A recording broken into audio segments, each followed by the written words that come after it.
একবার সিটির মাল সে তার এক বক্তৃতায় বলেছে, বিদায় হজে নবীজি সাল্লাল্লাহু আলাইহি সাল্লাম উপস্থিত 100 লক্ষ সাহাবাকে সামনে রেখে কিয়ামত পর্যন্ত আগত মানুষের জন্য ঘোষণা দিয়েছেন। কি বলেছেন? তারাকতু ফীকুম আমরাইন, তোমাদের কাছে দুইটা জিনিস রেখে যাচ্ছে, কিতাব আল্লাহি ওয়া সুন্নাত রাসূলিহি, আল্লাহ পাকের কোরআন এবং নবীজির সুন্নাহ। কয়টা? তো তিনি বলেন আল্লাহ রসুল মাপকাঠি হিসাবে উম্মতের জন্য রেখে গেছেন দুইটা, কোরআন আর সুন্নাহ। যদি সাহাবারা মাপকাঠি হতেন তাহলে নবী সাহাবীদের কথা বলতেন। কথা বলেন। উপস্থিত আবু বকর রাদিয়াল্লাহু তাআলা উপস্থিত, ওমর রাদিয়াল্লাহু তাআলা উপস্থিত, উসমান রাদিয়াল্লাহু তাআলা উপস্থিত, আলী রাদিয়াল্লাহু তাআলা উপস্থিত। তাদের কারো নাম বললেন না, বললেন কোরআন আর সুন্নাহ। যেহেতু কোরআন আর সুন্নাহ মাপকাঠি, সাহাবীরা মাপকাঠি নয়, এজন্য সাহাবীদের কথা নবীজি বলেন নাই। এটা হলো একবার সিটির মালের ব্যাখ্যা। সাহাবায়ে কেরাম মাপকাঠি কিনা অন্য আয়াত আর হাদিস দিয়ে আমি বলতে পারি, কিন্তু বার্ষিকের মাল যেটা দিয়া সাহাবা মাপকাঠি নয় প্রমাণ করেছে, আমি ওইটা দিয়েই প্রমাণ করতে চাই সাহাবায়ে কেরাম মাপকাঠি। আমি যদি সত্য বলি হ্যাঁ বলবেন, যদি আমার কথা সত্য না হয় না বলবেন। নবীজি সাল্লাল্লাহু আলাইহি ওয়াসাল্লাম যখন বলেছেন তোমাদের কাছে দুইটা জিনিস রেখে যাচ্ছি, কয়টা? কিতাব আল্লাহি ওয়া সুন্নাত রাসূলিহি। এই তো নবীজির বক্তব্য। নবীজি যখন বলছেন তোমাদের কাছে দুইটা জিনিস রেখে যাচ্ছি, কিতাব আল্লাহি, আল্লাহর কিতাব, তখন কোরআন শরীফ দেখাইছেন। আর যখন বললেন সুন্নাত রাসূলিহি, তখন হাদিসের একটা কিতাব দেখাইছেন। বক্তব্যটা এমন ছিল, কথা বলেন না। নবীজি যখন বলছেন আল্লাহর কোরআন, তখন কোরআন শরীফ দেখাইছে। যখন বলছে সুন্নাত রাসূলিহি, তখন হাদিসের একটা কিতাব দেখাইছে। কিতাব ছিল তখন, কোরআন ছিল তখন গ্রন্থাকারে দেখাবার জন্য, হাদিসের কিতাব তখন ছিল দেখাবার জন্য। নবীজি যে বলছেন কোরআন তোমাদের আদর্শ, সুন্নাহ তোমাদের আদর্শ, কোরআনের কপি তখন নাই, সুন্নাহর কপিও তখন নাই। তখন কোরআন আছে কোথায়? 100 লক্ষ সাহাবাদের সিনায়। কথা বলেন। সুন্নাহ আছে কোথায়? 100 লক্ষ সাহাবাদের আমলে আর সিনায়। তো নবীজি কোরআন বললেন, কোরআন বলতে এখানে সাহাবা, সুন্নাহ বলতেও সাহাবা। কোরআন এখন কফি আকারে নাই, ভবিষ্যতে আসবে কোত্থেকে? সাহাবায়ে কেরামের সিনা থেকে। সুন্নাহ এখন নাই, ভবিষ্যতে আসবে সুন্নাহর গ্রন্থ কোত্থেকে? সাহাবায়ে কেরামের বর্ণনা থেকে। যদি সাহাবা মাপকাঠি না হয়, তাহলে সাহাবার ভিতরের থেকে যে কোরআন এসেছে এটাও মাপকাঠি হওয়ার সুযোগ নাই। সাহাবায়ে কেরামের ভিতরের থেকে যে সুন্নাহ এসেছে এটাও মাপকাঠি হওয়ার সুযোগ নাই। আগে সাহাবাকে মাপকাঠি মানতে হবে, তবেই সাহাবাদের বর্ণিত কোরআন সত্যের মাপকাঠি হবে, সুন্নাহ সত্যের মাপকাঠি হবে। কোরআন সুন্নাহকে সত্য মানতে হলে সাহাবায়ে কেরামকে সত্য মানতে হবে। বুঝাইতে পারছে বিষয়টা? আমরা যদি বলি নবীরা মাসুম, এই বিশ্বাস রাখতে হবে। সাহাবায়ে কেরাম মাহফুজ, মাগফুর, সত্যের মাপকাঠি, এই বিশ্বাস রাখতে হবে। তখন লিভারপুল থেকে এক খেলোয়াড় আইসা আর এক কথা বলবো। লিভারপুল ছিলেন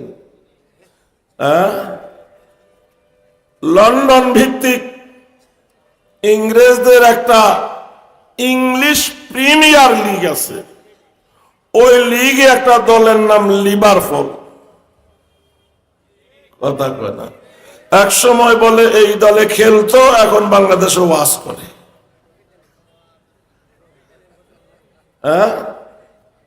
এই লিভারপুলের খেলোয়াড় বলছে আকীদা শব্দটা কোরআনেও নাই, হাদিসেও নাই, এটা ফেক।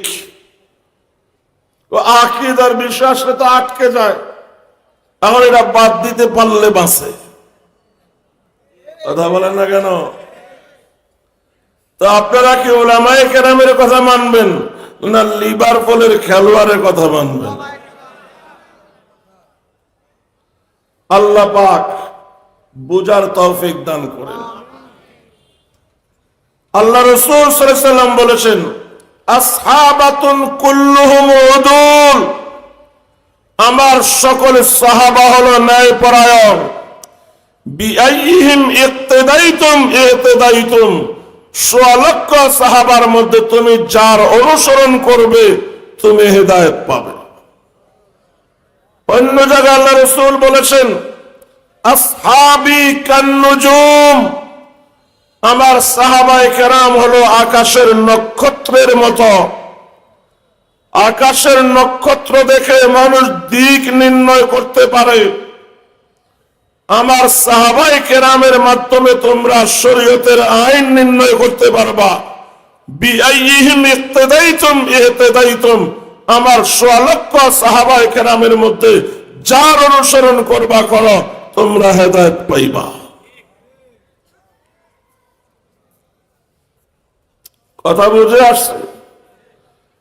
আমি যে আয়াত পড়েছি, এই আয়াতে আল্লাহ পাক সাহাবায়ে কেরামের 4টা গুণের কথা বলেছেন। কয়টা গুণ? মুহাম্মাদুর রাসূলুল্লাহ, মুহাম্মদ সাল্লাল্লাহু আলাইহি সাল্লাম আল্লাহ পাকের রাসূল। ওয়াল্লাযীনা মাআহু, মুহাম্মদ সাল্লাল্লাহু আলাইহি সাল্লামের সাথে যারা আছে তথা নবীজির সাহাবারা, তাদের 1 নম্বর গুণ আশিদ্দাউ আলাল কুফফার, কাফের বেঈমানের মোকাবেলায় বজ্র কঠিন, কোনো আপোষ নাই। কথা বলেন, সাহাবায়ে কেরামের এই গুণ ছিল কি ছিল না? সাহাবায়ে কেরামের এই গুণ অর্জন করতে হলে আমাদেরকে সকল বাতিলের মোকাবেলায় বজ্র কঠিন হতে হবে। সে কাফের হোক, কাদিয়ানি হোক, সাদিয়ানি হোক, সকল বাতিলের মোকাবেলায় বজ্র কঠিন হতে হবে। যেইভাবে নবীরা আল্লাহর মনোনীত, ঠিক তেমনি ভাবে নবীর সাহাবী হবার জন্য আল্লাহ পাক মনোনীত করেছেন ১৬ লক্ষ সাহাবা। কারো মনে আসতে পারে নবী যদি এই যুগে আসতেন আমরাও তো সাহাবা হইতাম, বা আমরা যদি ওই যুগে জন্ম নিতাম আমরাও তো সাহাবী হতে পারতাম। বিষয়টা এমন নয়। নবীরা যেরকম আল্লাহর মনোনীত, নবীর সাহাবী যারা হবেন তারাও আল্লাহর মনোনীত। নবীর সংখ্যা ১৬ লাখ, সাহাবায়ে কেরামের সংখ্যা ১৬ লাখ। ১৬ লক্ষ নবী রাসূলদের মধ্যে ৩১৩ জন অনন্য, সাহাবায়ে কেরামের মধ্যেও ৩১৩ জন অনন্য। কোন ৩১৩ জন? যারা বদরের যুদ্ধে শরীক ছিলেন। কারণ বদরের যুদ্ধ কল্পনা করা যায় না। মুসলমান হলো 313 জন, কাফের হলো 1000। বলেন তো 313 জন মুসলমানের কাছে তরবারি কয়টা?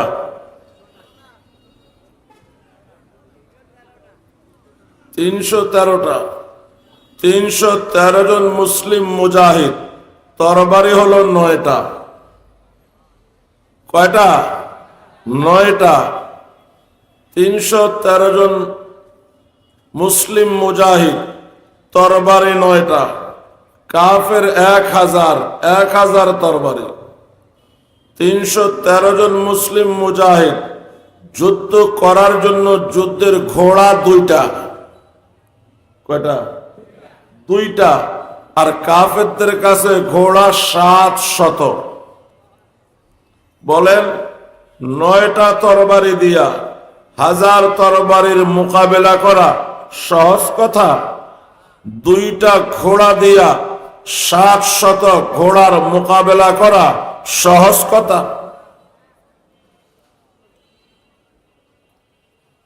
শত্রু একদিকে, মুসলমানরা আর একদিকে। এক পর্যায়ে নবীজি হতাশ হয়ে গেছে।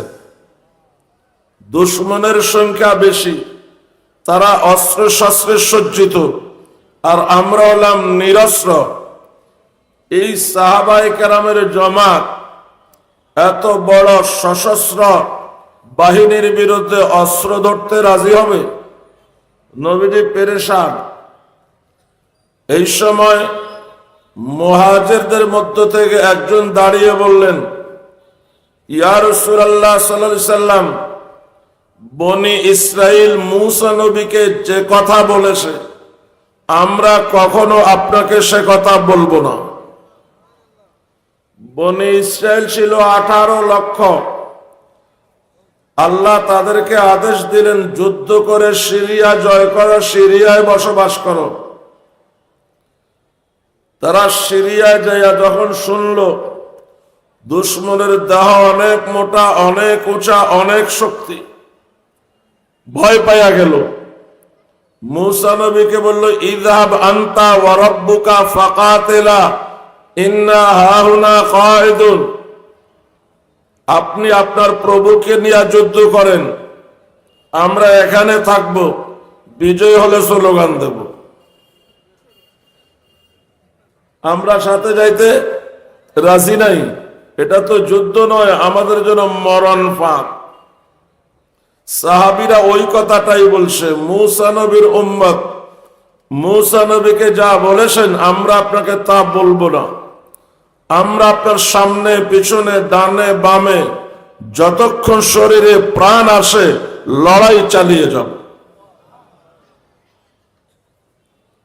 নবীজি একটু মুস্কি হাসলেন, পুরাপুরি শান্ত হতে পারেন নাই। বারবার আনসারদের দিকে তাকাচ্ছেন।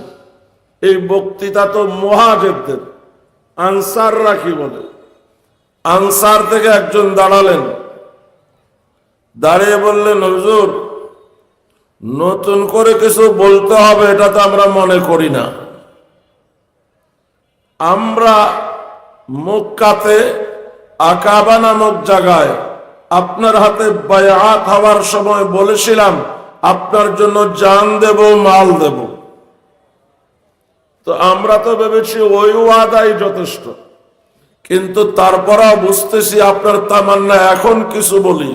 তাহলে আমরা এটাই বলতে চাই, বনি ইসরায়েলের মতো আমরা বলবো না, আমরা মুহাজিরদের মতো আপনার সামনে পিছনে ডানে বামে যতক্ষণ শরীরে প্রাণ আসে লড়াই চালিয়ে যাব। লড়াই হয়েছে, মুসলমানদের বিজয় হয়েছে। আল্লাহ পাক এতটাই সন্তুষ্ট হয়েছেন, বদরের 313 জন মুজাহিদের উপরে আল্লাহ বলেছেন, তোমাদের যা মনে চায় করো, তোমাদের আগের পিছে সব মাফ। ফাফআলু মা শি'তুম কদ গফারাল্লাহু লাকুম, তোমাদের যা মনে চায় করো, সব মাফ।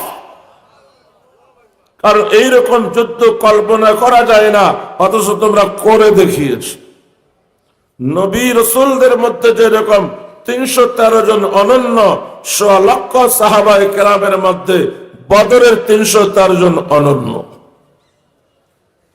নবী রসুলদের মধ্যে 313 জনের মধ্যে আবার 10 জন আলাদা, সাহাবায়ে কেরামের মধ্যেও 10 জন আলাদা, যে 10 জনকে নবীজি জান্নাতের সুসংবাদ দিয়েছেন। এই 10 জনের মধ্যে আবার 4 জন আলাদা। কোন 4 জন? খোলাফায়ে রাশিদিন, হযরত আবু বকর সিদ্দিক রাদিয়াল্লাহু তাআলা আনহু, হযরত ওমর ফারুক রাদিয়াল্লাহু তাআলা আনহু, হযরত উসমান রাদিয়াল্লাহু তাআলা আনহু, হযরত আলী রাদিয়াল্লাহু তাআলা আনহু। এই 4 জনের মধ্যে আবার 1 জন আলাদা। যেমন নবীজির সঙ্গে কোনো কিছুর তুলনা হয় না, সিদ্দিক আকবরের সঙ্গে কোনো কিছুর তুলনা হয় না। নবীজি বলে গেছেন বিদায়ের আগে যে আমার সাহাবারা আমার প্রতি যে অবদান রেখেছে প্রত্যেকের বদলা আমি দুনিয়াতে দিয়ে দিয়েছি, কেউ আমার কাছে পাওনা নাই।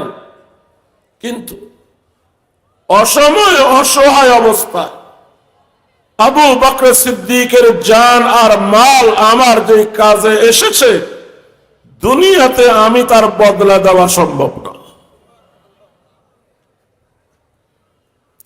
সিদ্দিক আকবরের যথাযথ বদলা দেবেন আল্লাহ হাসরে। নবীজি বলেছেন, নবীদের অন্তরঙ্গ বন্ধু আল্লাহ।